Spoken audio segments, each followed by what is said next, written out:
Queremos conversar con Gabriel Gaspar, quien nos acompaña en esta tarde para conversar de este tema de Venezuela, pero también de lo que viene con el conflicto por el Silala en la Corte Internacional de Justicia. Ex subsecretario de Guerra está con nosotros. ¿Cómo está, Gabriel? ¿Qué tal? ¿Cómo estás? Buenas tardes. Gusto saludarte.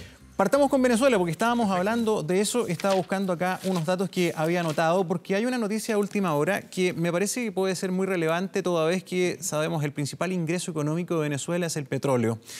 Siempre se ha dicho, cuando se le corte la llave de Estados Unidos, sobre todo, la cosa va a comenzar a cambiar para la billetera de Venezuela y para el gobierno de Maduro, un país que hasta ahora tiene dos presidentes en un mismo territorio.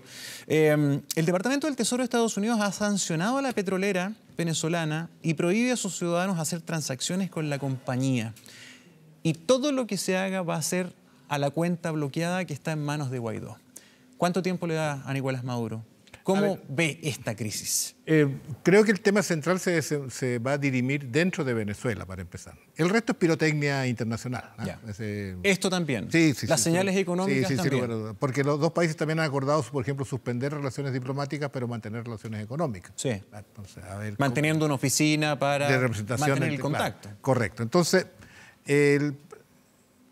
visto hoy día, yo considero que las situaciones hay dos bandos que coinciden en dos cosas, ¿no? Con todas las diferencias coinciden en dos cosas. Uno, en que los dos le niegan toda legitimidad al otro. Para unos, para el gobierno, al otro lado son unos terroristas que están en un golpe de Estado, ¿cierto? Y para el otro lado son una tropa de corruptos que han llevado al país al desastre. O sea, se niegan toda legitimidad, lo cual es pésimo para un diálogo. Segunda coincidencia de ambos bandos es que los dos bandos tratan de ganarse el apoyo de las Fuerzas Armadas, lo cual es bien complicado porque somete a las Fuerzas Armadas a un rol de árbitro, en definitiva, que tenga que dirimir. Y las Fuerzas Armadas están para la soberanía, pero no están para ser árbitros de problemas políticos. Depende de cada realidad, porque en el caso de Venezuela las Fuerzas Armadas tienen un rol bastante más allá de lo que es la defensa nacional. Estamos hablando de Fuerzas Armadas que ocupan varios ministerios, estamos hablando de Fuerzas Armadas que también tienen importante rol en empresas públicas. Efectivamente, ¿no? Pero no es el único país donde ocurre eso. No, pero estamos hablando de Venezuela. No es el único, pero por lo mismo tampoco una situación excepcional de Venezuela, yo diría. No, pero enfocándonos en este tema. Bueno, enfocándonos en Venezuela, eso es lo que pasa. Aquí hay una cosa interesante, que el 23 el presidente de la Asamblea Legislativa se proclamó presidente encargado, pero eso no le otorga que tenga un gobierno. O sea, no existe un gobierno de Guaidó dentro de Venezuela. Existe una persona que tiene y que se basa en una interpretación de la Constitución de que le corresponde asumir la presidencia. Y existe otro presidente que, basado en la interpretación de las elecciones, dice que él es el presidente. O sea, en Venezuela se rompió el pacto básico para generar autoridades. Y por eso la legitimidad está cuestionada por todos los lados. ¿Quién manda hoy día en Venezuela, cree usted? Bueno, hoy día el gobierno está concentrado en el control territorial y el control de la vida cotidiana está concentrado en el gobierno de Maduro. Eso no cabe duda. ¿De qué depende la fidelidad de las Fuerzas Armadas a Nicolás Maduro? Bueno, ahí van, para no concentrarlo exclusivamente porque es más complejo, yo creo que hoy día hay tres escenarios posibles y son todos internos, ¿eh? El resto es puro ruido internacional. Por ejemplo, la solución del Consejo de Seguridad rechaza una sanción contra Maduro, pero también instala el tema de Venezuela como un tema internacional. Entonces es una suerte de empate, pero que no resuelve lo interno. En lo interno hay tres escenarios que te digo. Uno, el que a mí me gustaría, creo que a la mayoría, es que haya un diálogo y que ese diálogo lleve a una solución negociada del principal problema, que es la legitimidad, la elección de las autoridades y aceptación de reglas parejas para todos. Tendrá que ver con elecciones, con amnistías, en fin, un paquete completo. Hubo un intento en República Dominicana hace un año atrás, me correspondió participar en eso, me manejo más o menos en las interioridades. Es el ideal. México y Uruguay han propuesto facilitar eso y para eso ayuda esa fórmula. Lo que no ayuda es que los países tomen bando, digamos, por uno o por otro, porque eso en vez de avivar la cueca no va. ¿Fue un error de Chile? Yo creo que haberse manifestado en favor de Guaidó y reconocerlo. Yo creo que lo mejor hubiera sido tomar una actitud como la que ha tomado México. ¿Neutral? Una actitud que busca el diálogo. El segundo escenario, que a mí no me gusta, es que alguno de los dos bandos logren el apoyo de las Fuerzas Armadas y neutralicen al otro, para decirlo elegantemente. Eso es complicado. porque eso puede resolver una situación de inestabilidad interna, pero mantener el conflicto por largo plazo. Mantiene la crisis. Para el lado que se resuelva. ¿Y el tercer escenario que usted dice? El tercer escenario es que las Fuerzas Armadas digan, aquí... ¿Me hago cargo yo? Claro, los políticos no fueron capaces, están destruyendo el país. E incluso es interesante, el general Padrino López, el jefe de la Fuerza Armada, el jueves, o sea, 24 horas después, se demoró 24 horas, hizo una reunión, apareció con todo su plana mayor y dijo, primero, unas palabras improvisadas y después leyó un documento. En las palabras improvisadas dijo lo más interesante. Nos hemos reunido con los jefes de las regiones militares de toda Venezuela y hemos dicho que nosotros no vamos a intervenir. Y intervendremos solamente con dos situaciones, dijo. Si hay enfrentamiento entre venezolanos, obviamente no con ellos, sino entre ellos, o sea, entre civiles. O sea, si hay un conato de...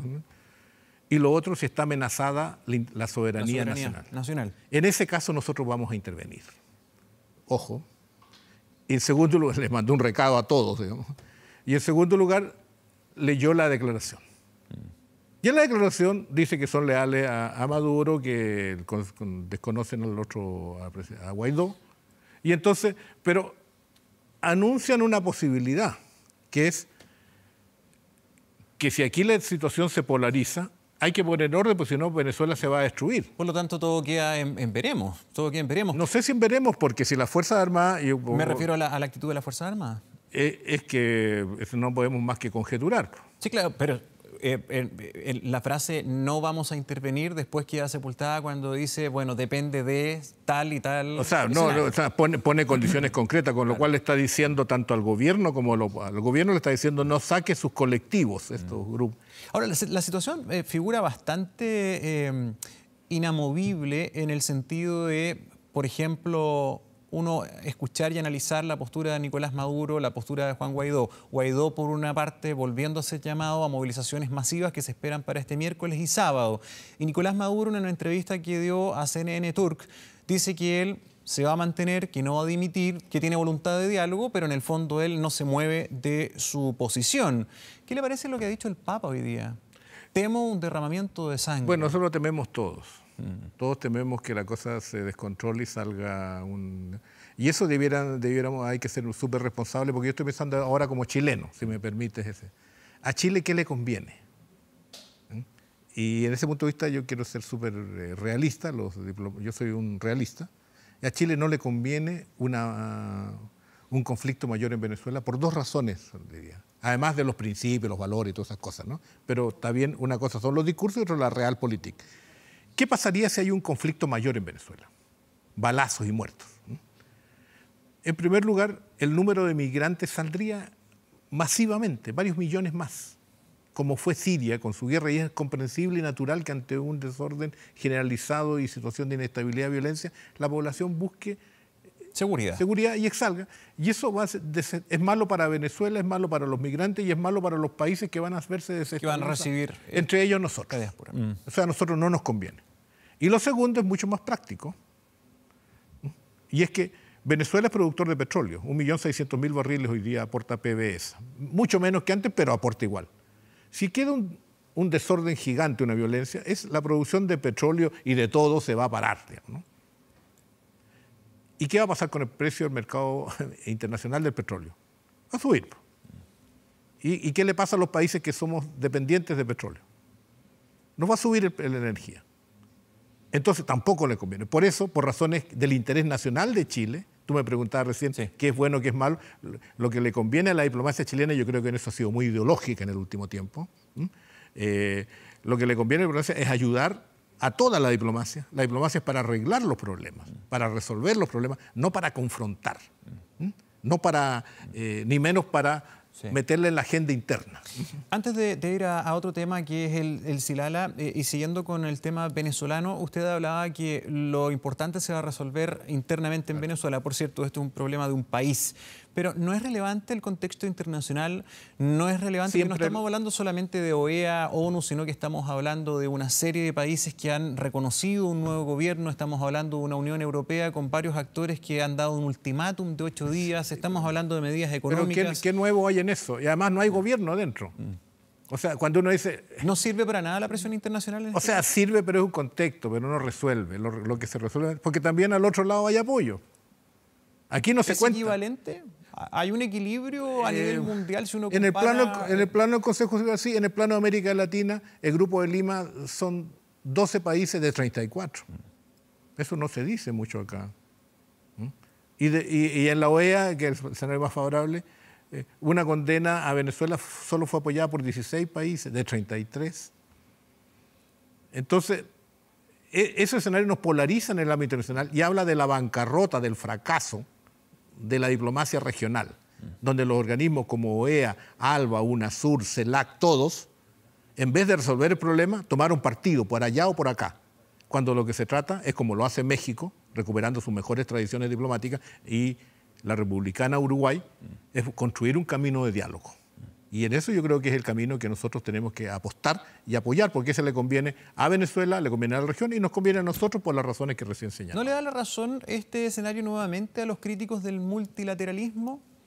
En el sentido de que, claro, se debería esperar que en este tipo de crisis y en este tipo de escenarios adversos fueran los organismos internacionales y quienes tuvieran un peso... pero los organismos tienen que estar dirigidos con un criterio multilateral y no con un criterio político. Y yo veo que en muchos casos el tema de Venezuela dejó de ser un tema multilateral para transformarse en un tema de política interna en varios países, desgraciadamente. O sea, yo uso el tema de Venezuela no para resolver el tema venezolano, sino para ver cómo me arreglo o complico la oposición adentro. A mi oposición, no a la oposición venezolana o al gobierno venezolano. Para usted, en materia lo más objetiva posible, aunque siempre es difícil. Es difícil, pero ¿cuán responsable es Nicolás Maduro de todo lo que está pasando en ese pueblo? Yo creo que todos tienen responsabilidades en esto, sin lugar a dudas. En la última intento de diálogo, y yo no soy psicólogo, o sea, los problemas políticos no son problemas de personas, sino son tendencias sociales, son grupos, son fuerzas, saco de... ¿no? Pero los líderes también tienen... Sí, es que siempre es bueno analizar políticas y no personas, ¿no? Esa es por lo menos mi actitud, ¿no? Si uno quiere construir diálogos y conversaciones, ¿no? Por lo menos en el nivel de la diplomacia, ¿no? Otra cosa puede ser la editorialística, otra cosa puede ser los parlamentarios, pero a nivel de una política de Estado uno tiene que tener... Y eso Chile lo ha seguido. Por ejemplo, en la administración de Piñera I, el presidente entendió que había que tener una buena relación con Venezuela, o no confrontacional por lo menos, y fue hasta el funeral de Chávez. En un gesto que básicamente decía, el acuerdo, yo no me meto con tus problemas, tú no te metes con los míos, y nos respetamos como naciones. Y no hubo nada. ¿A qué se debe este cambio, cree usted? Bueno, habría que preguntárselo a las autoridades.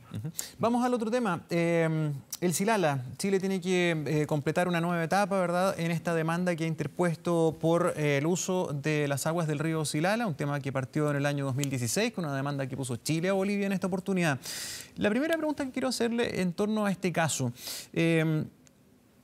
¿Cuánto va a influir el fallo anterior de la demanda marítima, que fue un fracaso para Bolivia, en circunstancias que eso dejó al país y a sus autoridades bastante decepcionadas, pero además el mismo equipo boliviano es el que está a cargo de la defensa en el caso del Silala? Y es más, podríamos decir que en los últimos meses ha habido un silencio profundo de parte de las autoridades bolivianas, empezando por el señor presidente Morales, respecto a este tema.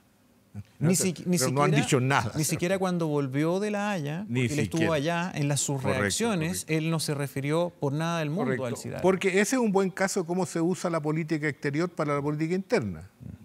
Evo Morales usó el tema Chile, La Haya, con todas sus ramificaciones, para legitimar su reelección. El Silala no le sirve. No le sirve, o sea, bueno, porque le fue mal. Y entonces, eso es lo complicado de colocar condicionantes políticas para manejar la política exterior. Son dos ámbitos muy distintos. Entonces, ¿qué estamos enfrentados en esto? Para decirlo coloquialmente, si me permite, el Silala para nosotros es como el postre de una cena que ya no servimos, porque realmente lo fundamental ya fue resuelto. En el caso del Silala estamos definiendo si el río Silala es un río de corte internacional o no, y qué consecuencias, qué obligaciones se deducen de ellos, que están además normadas por el derecho internacional. Ahora, ¿cuáles son los riesgos para los intereses nuestros, que somos los demandantes, en el sentido de que Bolivia insiste en que este es un manantial que nace y muere en Bolivia, y además la forma en que llega a Chile es a través de una canalización artificial. Más allá del tema que es bastante, no quiero minimizarlo, pero en realidad creo que la principal importancia de la disputa por el Silala es que son las... Esta es una opinión muy personal, digamos, ¿no? Y ya no soy funcionario de Estado, no genero ninguna obligación, digamos, pero lo digo con ánimo analítico. La principal implicancia de esto es cómo se manejan los recursos hídricos compartidos de ambos países. Ojo, eso no vale solo para Chile y Bolivia, porque incluso a Bolivia, entre comillas, le conviene esto porque tiene muchos ríos comunes con Perú, en los cuales una normativa, una precisión de la Corte respecto a cómo se manejan esto sería bastante conveniente. Generaría consecuencias, porque habla del uso racional y equitativo. Correcto. Y eso es lo que corresponde. Si son ríos compartidos, tienen que haber... ¿Y ese sería el resultado de este fallo? O sea, porque hoy día, ¿quién dice que es un uso racional y compartido? Va a crear... ¿Cómo se define esto? ¿Por litros por segundo? ¿Para qué fin? Eso es lo que tendríamos en condiciones normales, sería un buen tema para relación bilateral. Porque ahí tenemos un punto. Cuando hablamos de, a ver, ¿cuál va a ser el resultado de esto? Da la impresión que Chile no perdería el derecho de recibir estas aguas que, bajo el argumento chileno, caen por gravedad, es un río de curso internacional. Hay dos argumentos ahí, mira. Uno es, cuando es un río internacional, cuánto le corresponde a un país y cuánto le corresponde a otro. Eso en general está normado y eso sería suficiente que dos países se pusieran de acuerdo en condiciones normales. Situación que no es tal. Que no es tal porque no tenemos relaciones internacionales. Y se repite en otros casos como el río Lauca también. Pero eso es perfectamente abordable y también le convendría a Bolivia respecto a sus ríos compartidos con terceros países como el caso de Perú. Hay un problema para Chile que no tiene nada que ver con Bolivia y con el tema con Bolivia. ¿Cuál? Que es el uso de las aguas. Porque nosotros hoy día tenemos una legislación o intento de modificación de la legislación. En realidad no entiendo muy bien si leo a las autoridades, pero recientemente hemos visto interés de crear derechos perpetuos privados del agua, versus otra versión que dice que el agua es un bien de uso público. Y ese es un debate ya que no tiene nada que ver con Bolivia, sino que tiene que ver entre chilenos, y en realidad, en mi opinión, el agua es un recurso vital sin el cual no se puede vivir y por tanto no pueden haber derechos privados sobre ella, porque eso pone en cuestión condiciones de vida básicas para el resto de la población.